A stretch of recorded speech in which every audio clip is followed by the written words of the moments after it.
कृष्ण और राक्षसी पूतना। कृष्ण के मामा कंस उसे मारने के लिए बेताब थे, इसलिए उन्होंने पूतना नामक एक राक्षसी को यह कार्य सौंपा। राक्षसी ने एक सुंदर महिला का रूप धारण किया और उस कमरे में जा पहुंची जहां कृष्ण थे। उसने अपने स्तनों पर जहर लेपा हुआ था और कृष्ण को दूध पिलाने का अनुरोध किया। कृष्ण की माँ को उसके असली इरादों का पता नहीं था और उन्होंने पूतना को दूध पिलाने की अनुमति दी थी। लेकिन कृष्ण ने अपनी आंखें बंद कर ली और उस राक्षसी के जीवन को चूस लिया, जिससे उसकी मृत्यु हो गई। विष ने कृष्ण का कुछ नहीं बिगाड़ा, लेकिन कृष्ण को दूध पिलाने का अच्छा कर्म करने के कारण पूतना की आत्मा को मुक्ति मिल गई। भगवान कृष्ण का माखन पसंद करना। भगवान कृष्ण को माखन खाना बहुत पसंद था। वृंदावन शहर में हर कोई उनकी शरारतों और मक्खन चुराने के प्रयासों से वाकिफ था, इसलिए उन्हें माखन चोर कहा जाता था।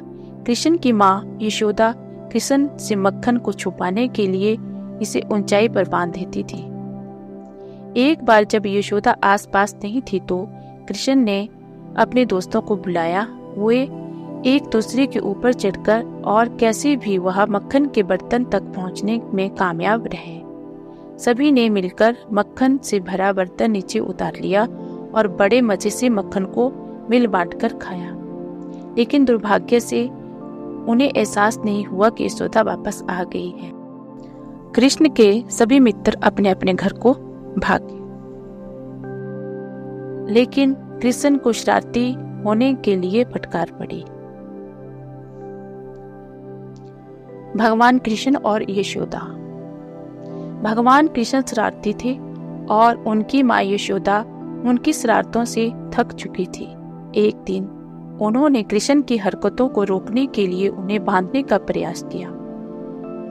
यशोदा उन्हें बांधने के लिए एक रस्सी लाई, लेकिन उन्हें एहसास हुआ कि रस्सी बहुत छोटी थी।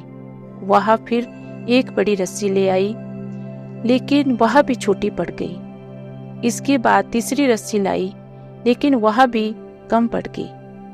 तब उन्हें एहसास हुआ कि उनका बेटा कुछ चमत्कारी है। लेकिन उसके बाद भगवान कृष्ण ने अपनी माँ को उन्हें बांधने दिया ताकि वह खुश रहे।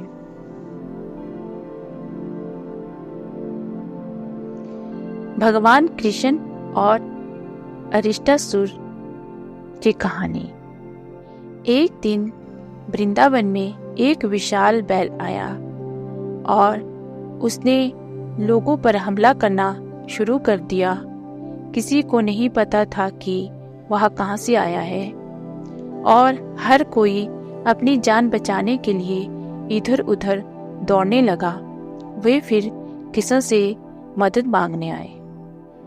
जब कृष्ण बैल के सामने आए तो उन्हें समझ आया कि यह वास्तव में एक राक्षस है। लेकिन कृष्ण शक्तिशाली होने के कारण बैल से निपटने और उसके सींग में छेद करने में कामयाब रहे। जब लड़ाई समाप्त हो गई तो दानव ने बैल के शरीर को छोड़ दिया और प्रभु के सामने झुक गया। उसने बताया कि वह भगवान बृहस्पति का शिष्य था और उसे राक्षस बैल बनने का शाप दिया गया था, क्योंकि वह अपने शिक्षक का सम्मान नहीं करता था। भगवान कृष्ण और पहाड़ी। भगवान इंद्र बारिश के देवता है और इसलिए सभी लोग समय पर वर्षा के लिए उनकी पूजा करते थे। लेकिन एक वर्ष भगवान कृष्ण ने सुझाव दिया कि ग्रामीणों को गोवर्धन पहाड़ी की पूजा करनी चाहिए। इससे भगवान इंद्र बहुत क्रोधित हो गए, इसलिए उन्होंने वृंदा पर तूफान उठा दिया। लेकिन कृष्ण ने गोवर्धन पहाड़ी को एक उंगली पर उठाकर अपने लोगों की रक्षा की। इससे भगवान इंद्र को अपनी गलती का एहसास हुआ और उन्होंने कृष्ण से तूफान के लिए माफी मांगी।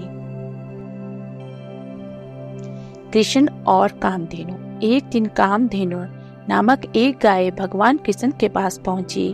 कामधेनु ने कृष्ण से कहा कि यह देवलोक नामक स्थान से आई है जो स्वर्ग का राज्य है। उसने कहा कि वह कृष्ण का राज्याभिषेक करना चाहती है। गाय ने स्वर्ग के पवित्र जल से भगवान को स्नान कराया और सभी प्राणियों की रक्षा करने के लिए उन्हें धन्यवाद भी दिया। उसके बाद भगवान इंद्र स्वयं ऐरावत के साथ प्रकट हुए और घोषणा की कि कृष्ण को गोविंद के नाम से जाना जाएगा, जिसका अर्थ है पूरी दुनिया का इंद्र।